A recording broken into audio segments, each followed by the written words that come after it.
Okay, well, our next talk is from Martin. Martin is Head of Product Engineering at Bloom & Wild. They've been in platform engineering, SRE and DevOps since 2013. They love all aspects of the cloud and love leading teams through the good times and the bad. So please welcome to the stage, Martin.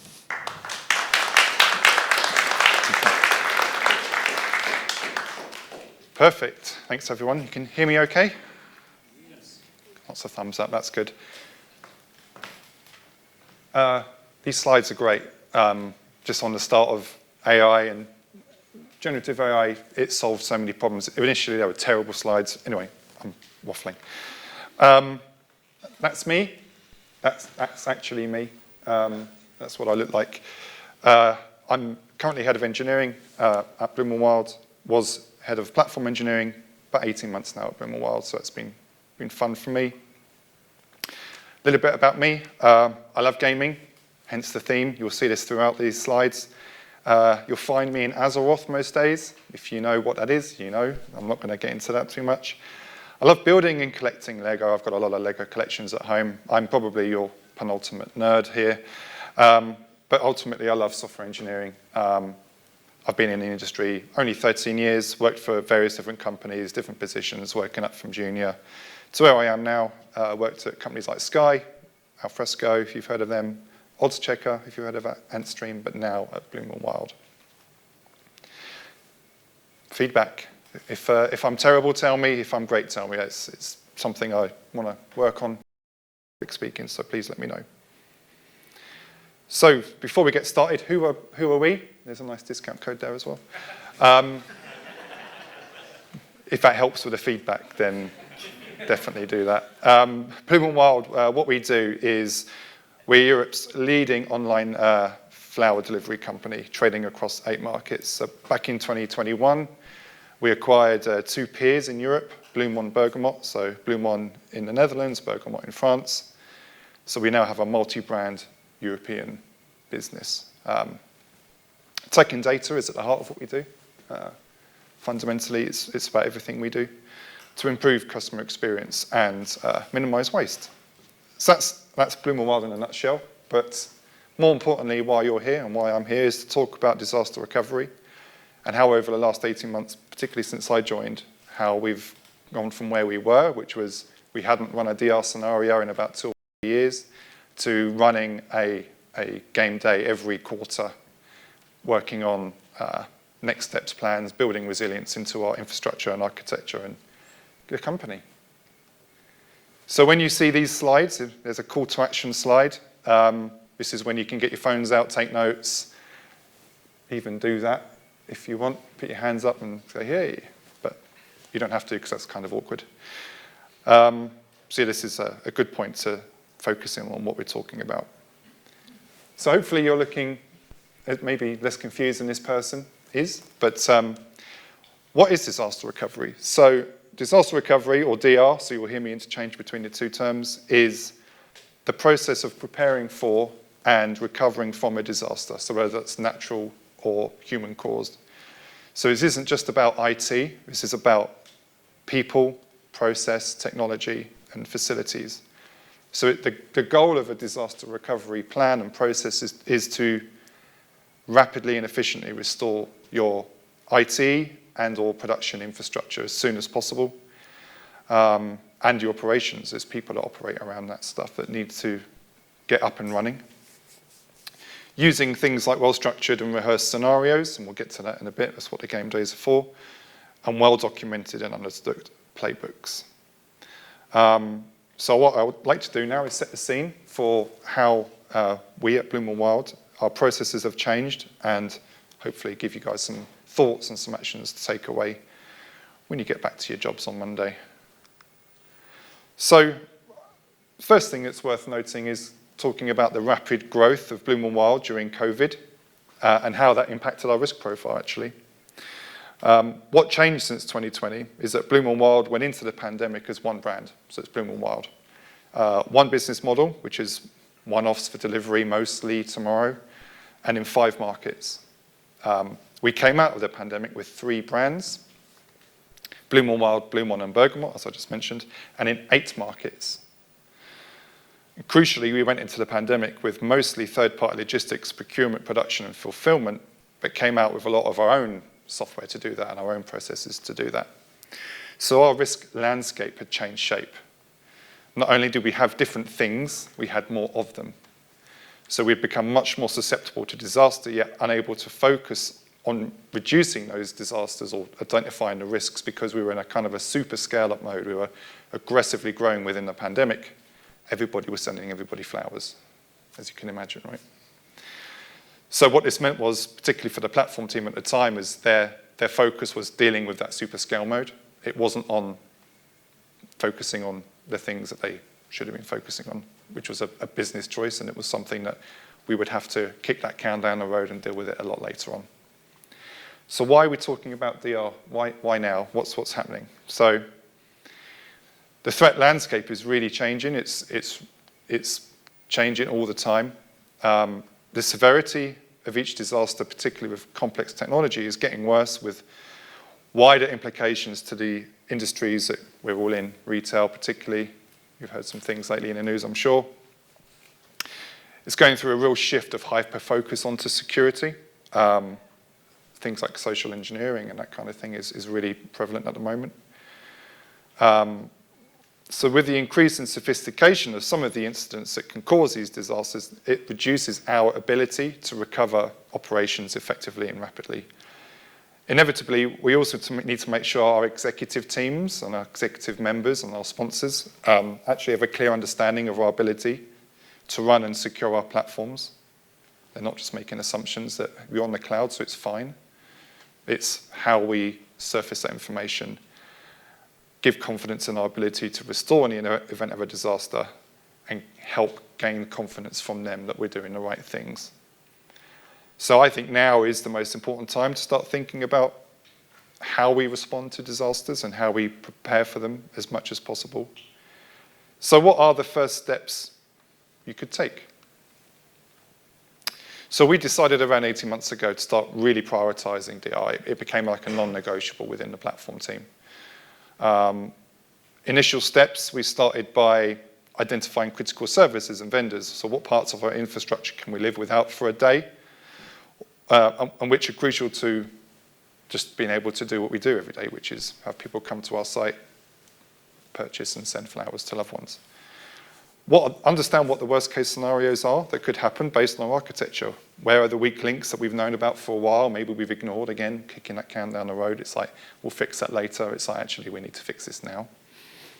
How can we use AI to help us structure some of our disaster recovery plans? There's a lot of talk about AI at this conference. Everybody's talking about it. But actually, again, how can you use it to say, hey, I want to structure some game days. I haven't done anything so far. Where can we start? So what we decided to do was to focus on a large-scale outage. That was our scenario. We are saying, we're in the cloud. This region has gone down. What's the worst-case scenario that can happen? The decision on that was mostly around the fact that if we can restore our system from start to finish, the constituent parts will become their own scenarios naturally.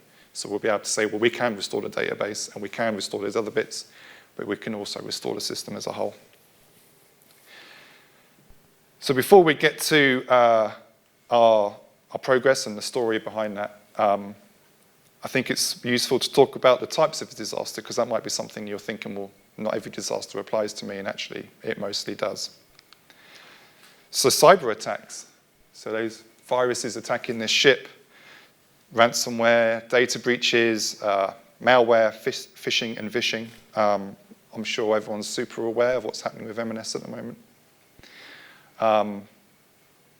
So they were hacked in April, and still by late June, they still hadn't fully recovered.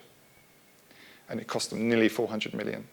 So imagine taking that story to your execs and saying, if we spent 0.5% of that loss on preventative tooling, training, that might have prevented that. And it's exposing the fact that they were not prepared for this type of disaster at all. So investing in the right processes to be able to prevent these types of attacks is crucial. And clear ownership within your organization is really crucial too. So who owns this? How do your teams work together? disaster recovery, it starts with platform, but it filters out. You need sponsorship and you need drive. And security, I mean, it's really hard. It's a set of goalposts that are constantly moving and changing shape all the time, particularly with AI. You can deepfake someone's voice. Your CEO suddenly rings up your IT team and asks for his password because he's forgotten it, and it's not your CEO. It's somebody in another country who's deepfaked that. How do you prevent against that kind of thing? So what can we do? How can we be prepared for these types of attacks? Well, some ideas I've had is how do you try and reduce the risk of things like phishing and vishing? And improving your security posture overall. Making sure your people are adequately trained with regular security awareness courses. Whether that's a homegrown course or something from a third party, maybe you've got a third party vendor engaged and does this sort of thing for you. This applies to your new starters, to someone who's been at the organization 10 years. Like, get these people regularly trained and up to speed. Engage and ensure our business leaders are hyper aware of the risks that they face, having those honest and brutal conversations that everything is not okay, and that there are things that we need to be a little bit more paranoid about is healthy, I think, having those conversations. So there's a lot of out-of-the-box tooling. So if you're using something like Gmail or G Suite in your organizations, you can mark email if you see it as phishing, as spam. There's a little fish hook, I think. Do that. Help your IT teams combat this. But also what's really important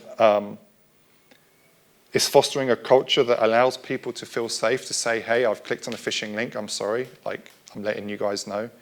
Because that's something that if someone's made a mistake, but they're keeping it to themselves, that's a problem, right? And let's admit it, like, most of us aren't security experts.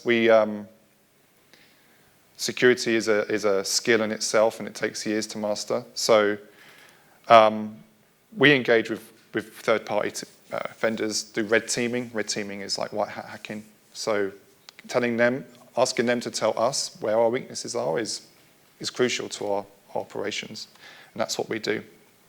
So hopefully these sorts of questions can help you think about protecting yourselves against these types of attacks. So that's cyber attacks. Natural disasters. So how do you handle natural disasters like floods, fires, earthquakes, extinction level meteors? I mean, you could deal with that, I suppose. But these natural disasters can cause major outages. We can have an impact on anything and everything. Your ability to trade, serve customers, or even have customers. Thankfully, at Bloom & Wild, we've had no natural disasters yet. But you might be thinking, well, how can I do about this, really? So actually, this comes down to architecture, in my mind.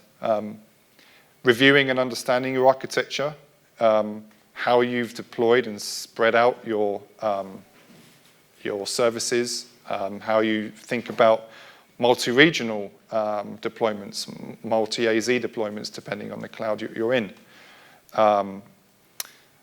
When you're doing backups, do you copy them to another account, to another region, so you can easily get hold of your data in the case that someone's got hold of it for you?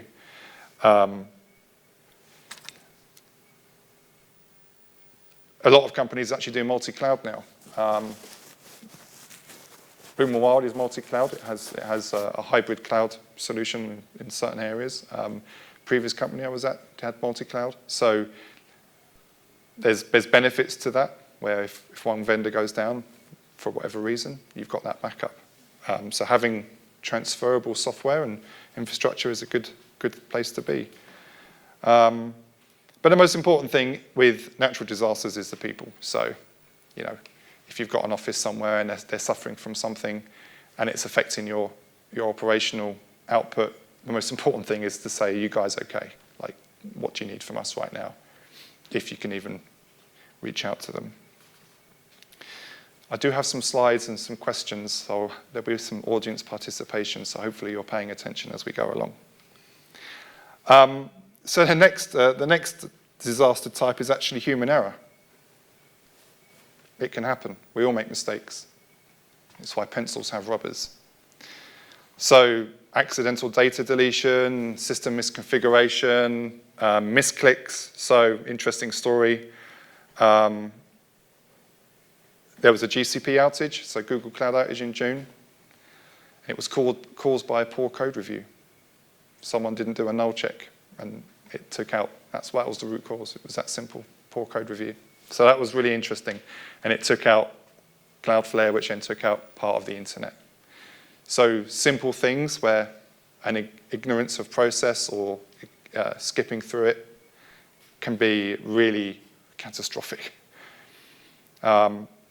Personal story as well is that one of my platform engineers had multiple tabs open, was working on a database change for staging and production, stopped the production database by mistake. We were down for about 20, 30 minutes. And all it was just waiting for it to stop properly and then pushing start and waiting for it to start properly. But yeah, these things happen. So it was a learning experience for him and a difficult conversation, but we had it. And he's not done it again so far. So touch wood anyway. So how can we be prepared for human error? So everything is code. Infrastructure should be code. Everything you do should be code. In the event of infra being deleted or misconfigured, there's going to be people who can come in and do these kind of changes. You should be able to push back out the known state of what your infrastructure should be in. Keep all code in version control. I mean, these are some of the basic things, but you'd be surprised. This is so important for so many reasons: reduced errors, misconfigurations, enhanced collaboration and security.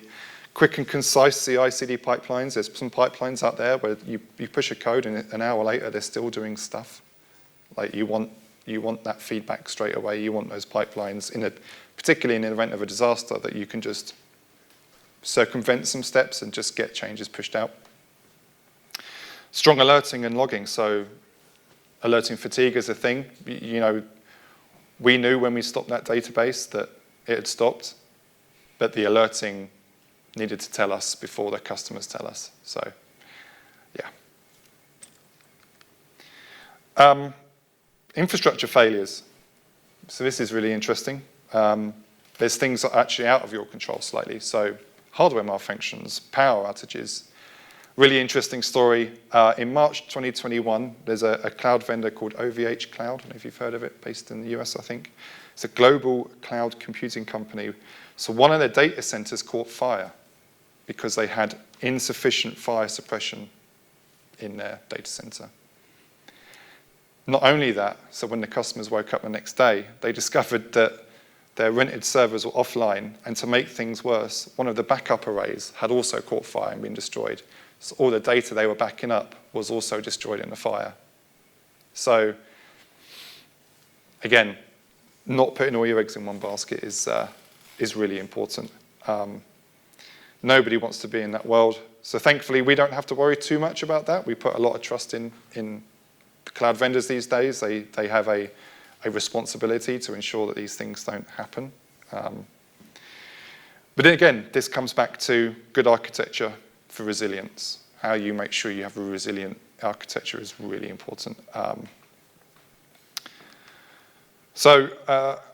As part of our game days, we regularly rebuild our production infrastructure into a new region. So we're in one region and we go, right, the disaster is we're going to just rebuild in a completely separate region. What works, what doesn't, and why doesn't it work?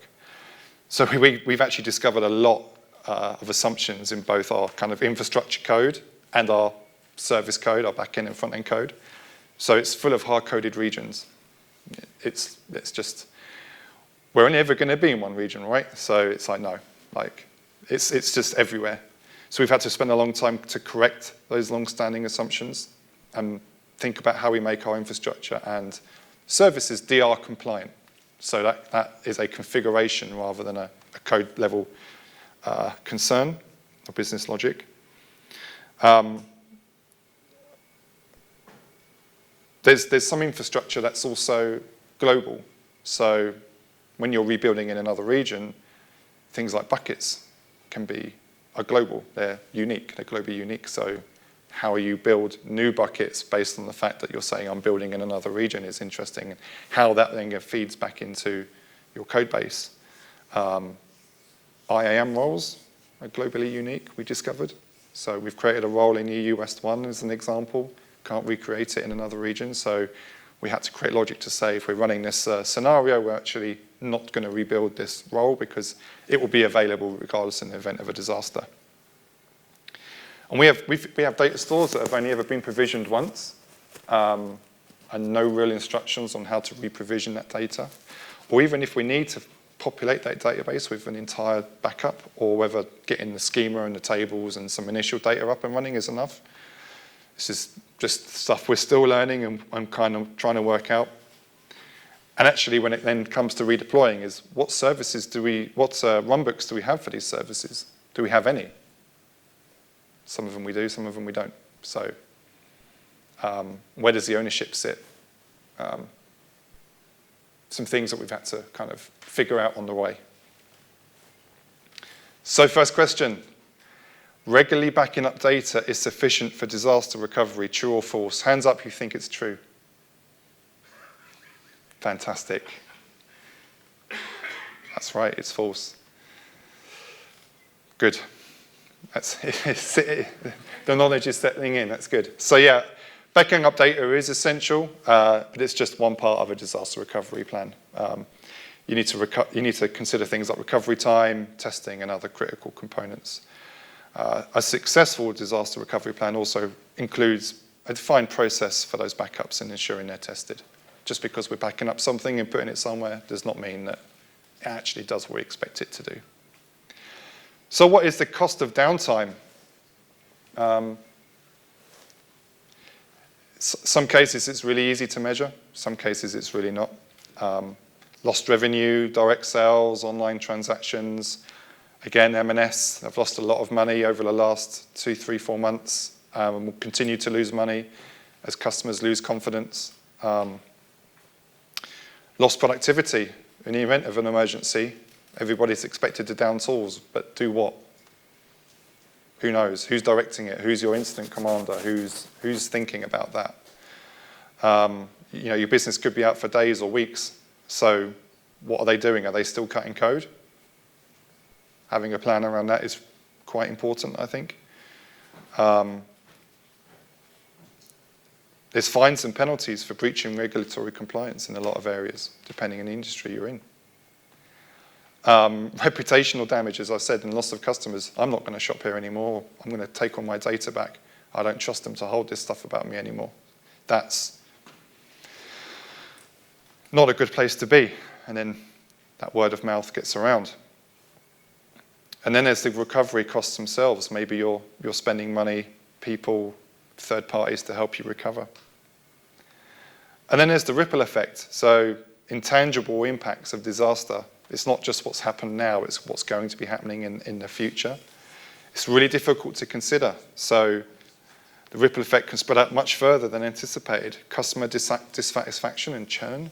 It's one of the churn is a high measure in a lot of companies of keeping customers.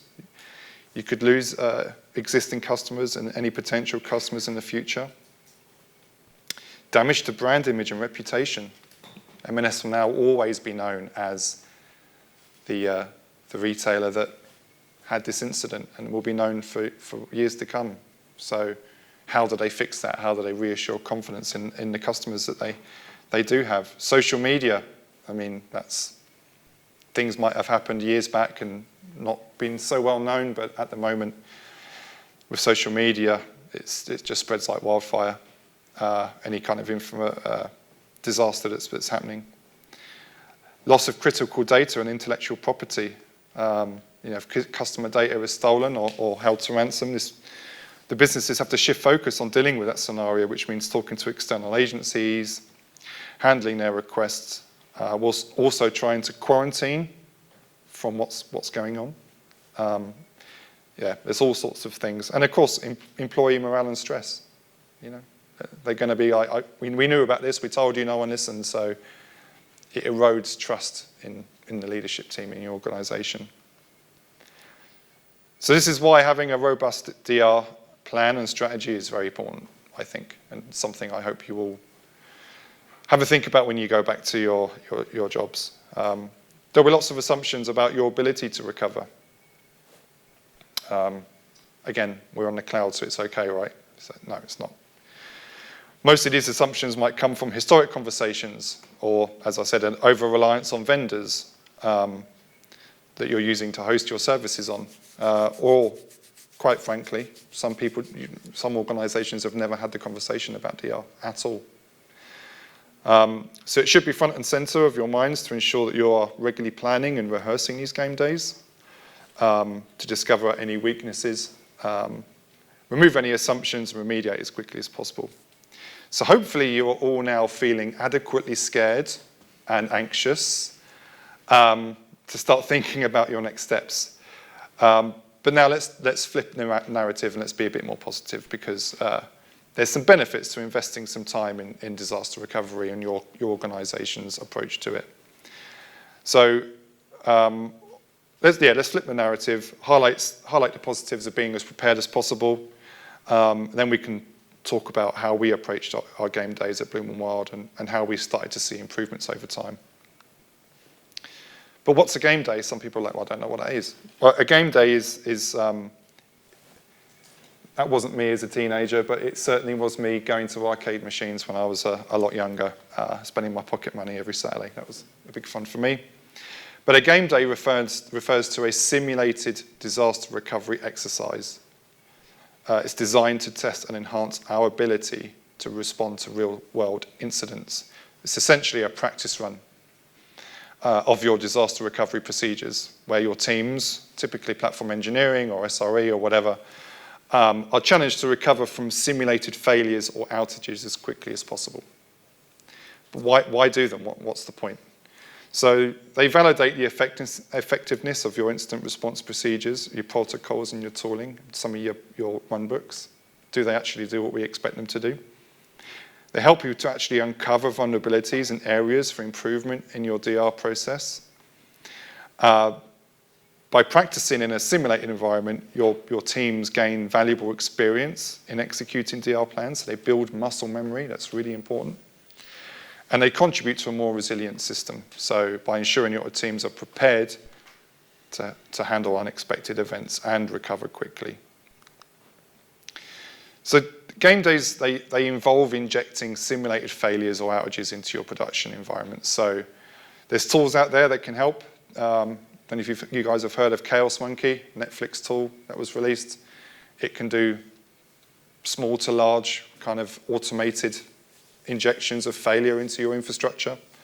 There's also tools like Litmus Chaos. Chaos engineering is a great adjacent tool to disaster recovery to help you understand where your weaknesses are. Having a good understanding of your architecture will really help plan and work with the game day. You might already know where your weaknesses are in your systems. So you can start small by focusing on kind of the weakest link in your chain, or you can take a holistic approach like we did and simulate failure across the entire estate, such as a regional outage. Either way, the choice is yours. The aim is to understand where the failures are in a controlled environment and fix them as soon as possible, before your next game day, ideally.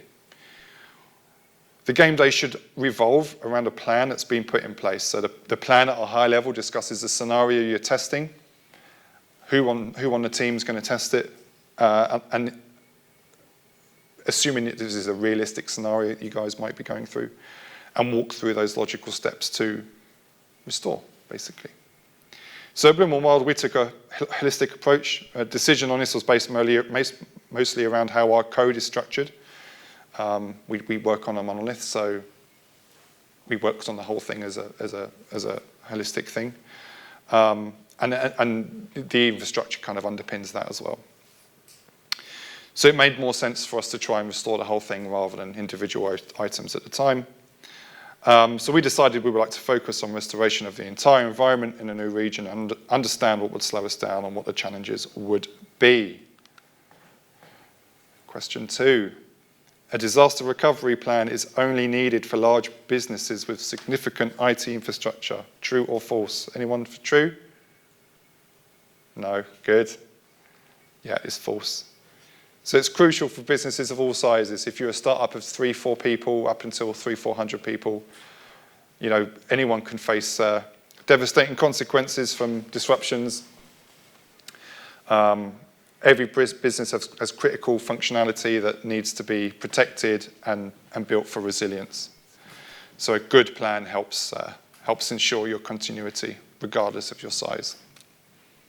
So how we handle DR as a team is a key indicator of its success, I think. Teams should be tasked with following your DR plans and restoring the system to a functional state. What's important to remember is that the teams build muscle memory in their responses to plans and try not to change them too much, game day to game day. So by having a consistent plan and approach, there's this thinking about what they're having to do and more just doing, and checking of the plan and more pure execution of it over time. Only by running regular game days will any of this actually become a reality of getting your teams into that habit and getting better each time. So during any exercise, the steps and progress should be carefully observed and analysed to identify areas where improvements can be made and fed back into the plan. So this is DevOps, but for DR. What's your feedback loop? Do you have one? Hopefully you do. And how do we tighten those feedback loops? So once your game day is drawing to a close, there should be some opportunities identified. You've been taking notes as you go to say, hey, we need to fix this, we need to fix this. Keep plowing through to the point where you can't go further anymore. And time box it. We time box it to 1 day. And our goal is to try and restore production to a backup region within 1 business day. So each game day, we're getting closer and closer to that. So what are the benefits? Why bother, right? So again, within the organization, within your business leaders and the exec team, increase confidence. So talking about it and showing what we've done and why increases confidence in our ability to respond to these incidents. We know what to do. We have that muscle memory. Reduce downtime. So improved incident responses means that when there is downtime, we know how to respond. So you can start to measure those metrics. And the game days themselves can really foster a better collaboration, not just within your team, but with other teams that you know you need to support you to understand how certain parts of the applications work. You can build a real culture of resilience within your organization by prioritizing DR. What that's really changed for us at Bloom & Wild is it was something that I really was passionate about doing, and then working with Steve and other people in the organization, it became, this is really important. Like, it became a much more aware thing, to the point where I was talking to our CEO about it quite regularly and having that alignment discussion and getting real support and sponsorship for doing this. And the final thing is about metrics. So you need to establish metrics for disaster recovery. And they are, if you don't know, RPO and RTO. So what is RPO? So RPO is your recovery point objective. That is the maximum tolerable amount of data you can lose during a disaster. So let's say you're doing daily backups of your database. Your RPO is probably 24 hours. Can your business function losing a day's worth of data? If not, you need more frequent backups. You need a strategy to deal with that. For us, we were quite fortunate. We hadn't really established those metrics just yet because we really started from fresh.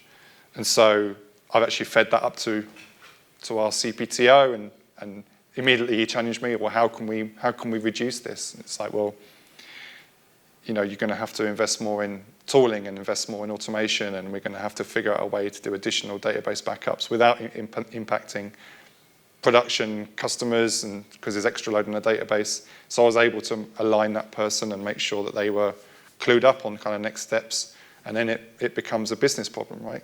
Either you accept that risk or you don't. RTO is, I cheated there. I literally just changed one letter and made an additional slide out of it. So RTO is recovery time objective. So it is the maximum acceptable downtime for a system, application, or business process. So if there's a disaster and your organization wants you to be back up within the hour, that starts to influence your architectural decisions. Because, for example, you can have databases deployed across multiple regions, but that's going to double or triple the cost. So if you're going to do that and you've really massively brought down your RTO, but at the cost of an extra $25,000, $30,000 a year, is that acceptable to the business? Then it really, again, make it a business problem. Put it out on the line, put the snakes on the table, as the saying is, and let the business know what that means. And you can have an immediate impact on RTO once you start to measure it through the game days. The game days are what is reducing your RTO, is the rehearsal, the rinse and repeat of your game day and your documentation means that each game day you get further and further along in the same amount of time. So our first game day, we finished, we'd got barely 25% through our plan. And we really thought we'd make it a lot further than we did, but we barely got anywhere through our plan because we discovered so many problems along the way because we just hadn't rehearsed any scenarios for a good couple of years. So it was clear when running our first game day that we were so rusty. We just hadn't built that muscle memory. Our muscles had gotten weak, but we'd identified next steps before our subsequent game day that would really help us improve our time to restore, or RTO.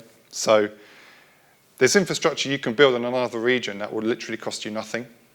So if you're on the cloud, you can build networks, subnets, stuff like that. API gateways, if you're using serverless technology, a lot of that stuff will just sit there and do nothing until it's called. So working out what can run at zero or minimal cost and having it ready, almost like a pilot-light system, is really important. One thing that we weren't doing is, so we're kind of exporting database backups to a disaster recovery region, but then not to the region that we want to restore our infrastructure to. So we have like a multi-regional backup. So we were sitting around waiting for 45 minutes for this database snapshot to actually just restore. It's a waste of time. So we automated that to make sure that when we're exporting to another region, it's also going to other regions that we need it to be in. There was a lot of manual processes as well. We'd found, even within our own infrastructure, that we had to kind of automate and get into code. And redeploying a monolith that hasn't been redeployed from scratch for a long time was more challenging than we assumed it would be. So this gave us plenty of work to do, ready for the next quarter. And our cadence currently is a game day a quarter. So every 3 months we'll do a game day. If there's business appetite to do more, we do more. So our progress, yeah, it's been really good. So some of the actions we've taken, again, to reduce our RTO. On average, we're reducing the RTO by half a business day each game day. We're chipping away half a day. So addressing things like the global infrastructure, that's made a massive difference. It's shaved off time. We're looking at things like automating distribution of secrets. So like your infrastructure expects your secrets to be here, you deploy here and there's none there. So how we do that and how we manage that securely. We've not had to redeploy our front end in years. So how do we do that? How do we, if it's just sitting in a bucket, how can we make sure that's deployed to our backup region so we can just pick up and it stays in sync with what's going out with every new release?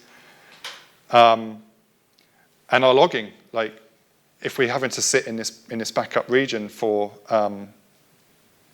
days or weeks whilst this primary region is is being restored.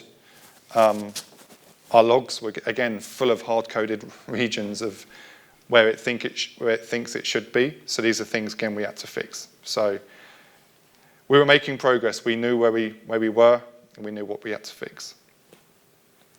I can promise you some of our exec members, they mostly have hair. But they believe in us now. We talk about this regularly. Aaron, Joe, these people are really invested in disaster recovery, really, really back us on this. It's profoundly boosted up their confidence in our ability to withstand and recover from disruptions. Obviously, there's going to be some apprehension. It's an expensive day to take your platform team out and do an entire day, and they want to see some return of investment on this. I think doing these exercises has also demystified DR. It's not as complicated as it seems. It's get people in a room. What's the worst case scenario we're going to rehearse today? Do we have a plan? Let's step through it. I think we've probably given too much confidence to the execs because they're now asking questions like, how can we restore from ransomware? How can we restore from this? How can we restore from that? And it's, how long is a piece of string? There's a lot of questions that need to be answered there and a lot to unpick. But they're asking those really interesting questions. 4 minutes left. So what are our next steps? So we've set some foundations. We're doing quarterly game days. That's a non-negotiable. We're also starting to extend to some of our other cloud. I said we're hybrid. We've got infrastructure and services running in another cloud, so we're extending that template to that. We're going to start working there on making sure that has a disaster recovery process, et cetera, et cetera. Is quarterly enough? Should we be doing it once a month, once every 6 weeks? Like, what's the business appetite for us to take the people out to do this? Moving beyond lift and shift recovery, of lifting your infrastructure and shifting it to another region, what else can we uncover? What are the hidden dependencies? So these are all questions that we're asking ourselves. True maturity of DR lies not just in our ability to recover production, but it's an organizational thing. What other processes could be affected? What happens if raw mail goes down? One of our logistical partners. What if our marketing partner goes down? How do we handle that? What's our backup plan? So it's starting to have those thoughts and conversations around not just technology, but how we operate as a business. And then starting to think about feedback loops.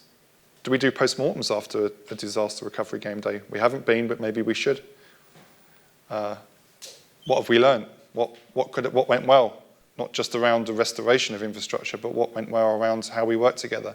Did we need to involve more people? Having that all documented would be really useful. So yeah, Bloom and Wild, we're taking this really seriously, so I really recommend that you guys do too. It's definitely a paranoid way of thinking, but I think it's sensible.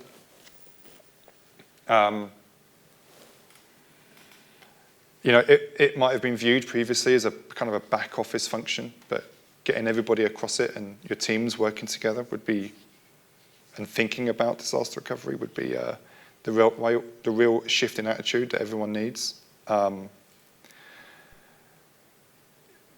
real benefit of disaster recovery is just an embrace of resilience that we've seen company-wide at the moment. It shouldn't be seen as a burden, but as a strategic asset that underpins your ability to adapt and thrive in an increasingly unpredictable world. Final question. RPO, or Recovery Point Objective, defines the maximum acceptable data loss in a disaster. True or false? So hands up for true. Or false. It's true. So RPO is the point in time to which systems and data must be recovered. So it's about your approach to restore it, how quickly you can restore data, but also what the gap is between your backups as well. So It's a bit of a trick question there. So what have we learned? So in 42 seconds, through the consistent execution of regular game days and scenarios, we've gained massive insights into our disaster recovery and resilience strategies. And we've learned that being really prepared extends far beyond our infrastructure. It crucially depends on the seamless coordination of people and process. We've uncovered critical communication gaps, hidden interdependencies, poor documentation, if any. We've really come to understand the importance of continuous improvement. Each simulation, regardless of its success, gives us such actionable feedback that allows us to really refine our playbooks, enhance our monitoring, and strengthen our team's collective response muscles. That's it. Thank you, everyone.